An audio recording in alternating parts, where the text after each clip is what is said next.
RP फीनमैन जो इस century के कुछ बड़े साइंटिस्ट में से एक हैं, क्वांटम मैकेनिक्स में जिनका बहुत बड़ा कंट्रीब्यूशन है।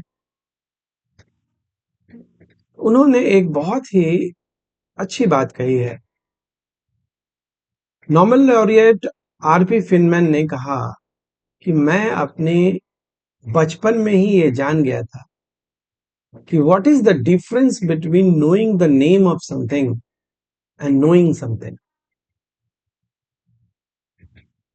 मतलब किसी चीज का नाम जान लेना और उस चीज को जानना, दोनों में बहुत फर्क है।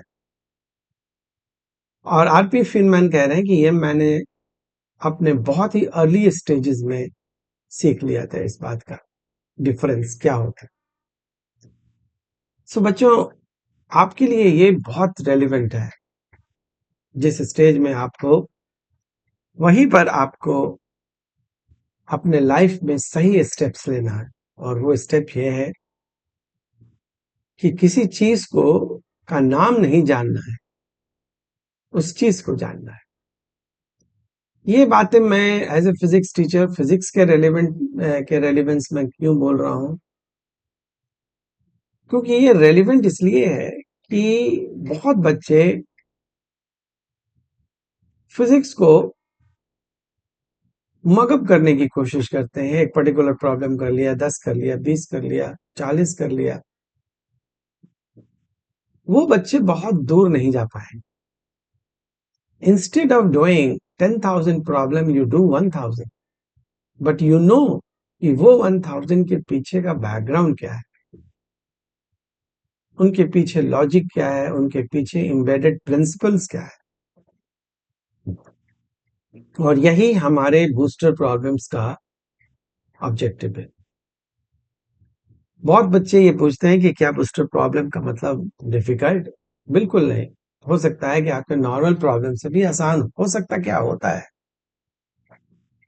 लेकिन ये बूस्टर प्रॉब्लम, मैं कम से कम इसको इस कैटेगरी में इसलिए रखता हूं क्योंकि इसमें आपको एक दो कॉन्सेप्ट सिखाने का मौका मिलता है और उस प्रिंसिपल को डिस्कस करने का मौका मिलता है।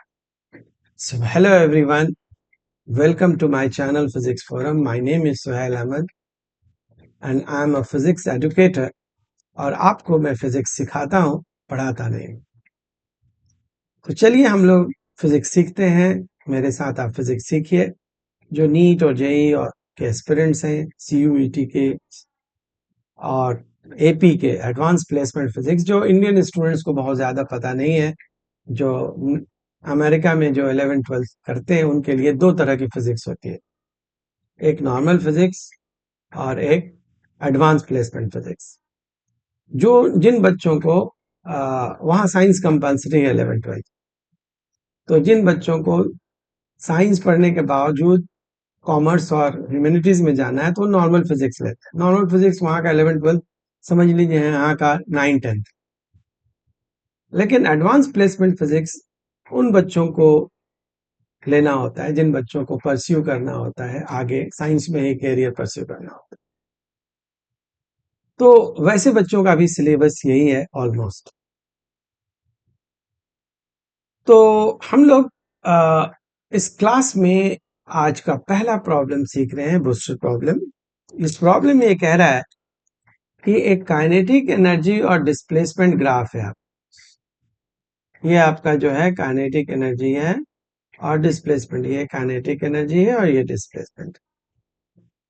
आपको बताना है कि magnitude of the force of the particle जब x 9 है तो कितना हो। तो ग्राफ की बात करें तो 9 यहां पर कहीं होगा, तो उसके करस्पॉन्डिंग आपको f बताना। अब प्रॉब्लम क्या है कि ये f और x का ग्राफ तो है नहीं कि आप सीधे f बता दीजिए। ये k और x का ग्राफ है। तो k और x के ग्राफ से f कैसे सीखेंगे, इस चीज को हम लोग कंसेप्चुअली देखते हैं। तो सबसे पहले जो है, आप आइडिया देखें। काइनेटिक एनर्जी क्या होता है? हाफ mv स्क्वायर होता है। तो काइनेटिक एनर्जी का जो डेरिवेटिव होगा एक्स के रेस्पेक्ट में, हम लोग चलो ये लेते हैं एक्स के रेस्पेक्ट में, कितना होगा हाफ एम, तो एम ही है, वी स्क्वायर का क्या हो जाएगा 2v, लेकिन चूंकि हम डिफरेंशिएट एक्स के रिस्पेक्ट में कर रहे हैं तो dv बाई डी एक्स भी लिखना होगा। इस 2 से 2 कैंसिल हो गया, तो ये हम लोग लिख सकते हैं m और v dv बाई कितना dx। लेकिन आप जानते हैं कि v dv बाई जो dx होता है या dv बाई dt होता है, दोनों एक ही चीज है और दोनों एक्सेलरेशन हो। इसका मतलब है कि ये पूरी चीज जो ब्रैकेट में एक्सेलरेशन है, तो आपने ये देखा कि जो dk बाई dx है वो मास इनटू एक्सेलरेशन जो कि फोर्स के बराबर, और dk बाई dx क्या है, ये स्लोप ऑफ kx ग्राफ। आप जैसा कि जानते हैं कि अगर कोई y x ग्राफ है,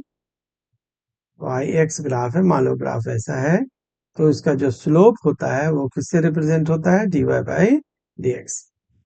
तो हम लोगों ने कॉन्सेप्चुअली ये सीख लिया कि slope of kx graph is what, force. Slope of kx graph is equal to force. अब हम लोग वापस आते हैं अपने डायग्राम में।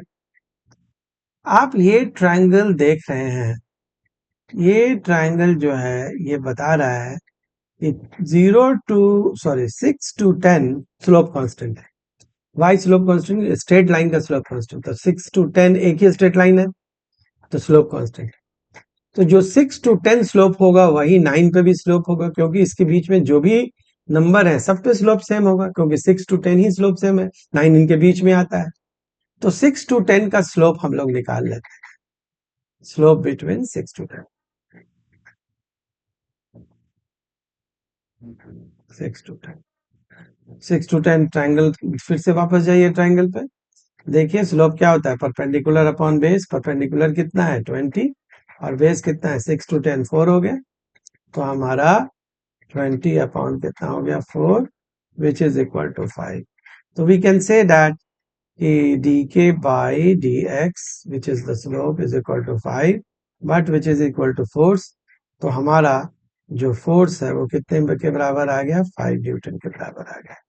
सो स्टूडेंट्स हमने ये निकाल दिया कि जो हम फोर्स है वो कितने के बराबर है, 5 न्यूटन के बराबर। तो इस तरह से हम लोगों ने इसमें एक नया कंसेप्ट सीखा, वो मैं रिपीट कर देता हूं कि kx ग्राफ का स्लोप क्या होता है, फोर्स होता है। तो ये आपको दिमाग में आगे रखना है। अगला क्वेश्चन लेते हैं। देखो अगली क्वेश्चन में कह रहा है कि यहां पर कोई एक बॉल है जो यहां से रेस से चलता है, यानी कि इसकी v यहां पर क्या है 0, और यहां पर आने के बाद इसके पास कोई वेलोसिटी है से v0। तो कहता है कि ये डिस्टेंस बताइए कि कितना हो। ये डिस्टेंस मान लो कि ये कोई नाम दे देते हैं d, तो CD का वैल्यू बताने के लिए बोल रहा है। Horizontal distance between B and C, B तो यहाँ है लेकिन B का फुट यहाँ पर है, तो उसके बीच का हॉरिजॉन्टल डिस्टेंस पूछ रहा है। समझ में आ रही बात नहीं? तो ये अब हम लोग सोचते हैं कि किस कंसेप्ट पर बेस्ड। तो यहाँ पर इसमें जो प्रिंसिपल लगेगा वो क्या लगेगा, जो हमारा जो प्रिंसिपल है वो क्या है, वो है conservation of energy. Conservation of energy बच्चों कब यूज होता है, जब कोई डिसिपेटिव फोर्स ना हो, यानी कि फ्रिक्शन नहीं हो, एयर रेजिस्टेंस नहीं हो, जो यहाँ नहीं है। तो हम लोग देख सकते हैं कि टोटल एनर्जी एट ए, ये ए है, must be equal to total energy at B. अब टोटल एनर्जी का क्या मतलब हुआ, potential energy at A plus kinetic energy at A, और यहाँ पर इसका मतलब हुआ potential energy at B plus kinetic energy at B. अब पोटेंशियल एनर्जी एट बी देखो, ये हमारा रेफरेंस पॉइंट, तो रेफरेंस पॉइंट पर पोटेंशियल एनर्जी क्या ले लिया 0, तो ये हमारा H1 हो गया और ये क्या हो गया, H2 हो गया। तो ये हम लोग क्या लिख देंगे, MgH1 plus half m into zero square, okay वो जीरो है। और पोटेंशियल एनर्जी P कितना हो गया है, MgH2 और प्लस वहां पर वेलोसिटी हमने लेट कर लिया है, V नॉट है, तो V नॉट। तो हम लोग ये देख सकते हैं कि हमारे पास यहाँ पर हाफ mv0 स्क्वायर जो है वो mgH1 माइनस H2 हो जाएगा। m का कोई काम तो है नहीं, तो v स्क्वायर जो है 2gH1 माइनस H2। इसमें आप न्यूमेरिकल वैल्यू जो है डाल देंगे। g की वैल्यू 10 डाल दिया है, ये 60 और ये 40 हो गया। तो ये हमारा कितना आ गया, 400 आ गया। तो इसका मतलब है कि V नॉट जो है 20 मीटर पर सेकेंड आ गया। अब देखो, हम लोग यहां पर बात कर रहे हैं, डायग्राम को मैं एक बार और इलाबोरेट कर दूं ताकि आपका कंसेप्ट और क्लियर हो जाए। देखो, हम बात कर रहे हैं यहां से, जहां से आपका 40 मीटर शुरू होता है, ये ये भी है। और यहाँ पर V नॉट है, यहाँ पर क्या है 40 में, और V नॉट निकल गया कितना, 20 मीटर। तो ये ऐसे आके गिरेगा, तो ये हॉरिजॉन्टल प्रोजेक्टाइल हो गया कि नहीं बच्चों। तो ये रेंज हो गया हमारा। तो रेंज हॉरिजॉन्टल प्रोजेक्टाइल का क्या होता है, V not under root 2h/g। तो ये हमारे लिए h हो गया। तो V नॉट का वैल्यू कितना है 20 अंडर रूट 2 इंटू h कितना हो गया 40 बाई g मतलब 10। तो ये 8 हो गया, 8 मतलब 2 रूट 2 अंडर रूट 8 है ना। तो ये हमारा 40 रूट 2 मीटर है। सो हमारा जो ये फुट है, जिसका नाम शायद डी दिया था, और ये सी था ना, इसके बीच की जो दूरी है वो 40 root 2 metre. We should go in our answer box. Yes, answer is there, 40 root 2 जो है वो हमारा आंसर है। तो आपने देखा कि हमने आज दो प्रॉब्लम बूस्टर के किए। बूस्टर बार बार मैं बोल रहा हूँ इसलिए कि इसमें कॉन्सेप्ट इन्वॉल्व होता है मेरे हिसाब से। तो हमने इसको इसीलिए इस क्लासेस में लिया। हमने आपको सब्सक्राइब कीजिए, लाइक कीजिए, शेयर कीजिए, फिजिक्स फोरम को आप आगे बढ़ाइए, यही आपसे रिक्वेस्ट है। हम आपको अच्छा से अच्छा कंटेंट देते रहेंगे, ये मेरा वादा है। सो मिलते हैं अगली क्लास में एक अगले टॉपिक या अगले प्रॉब्लम के साथ। Thank you.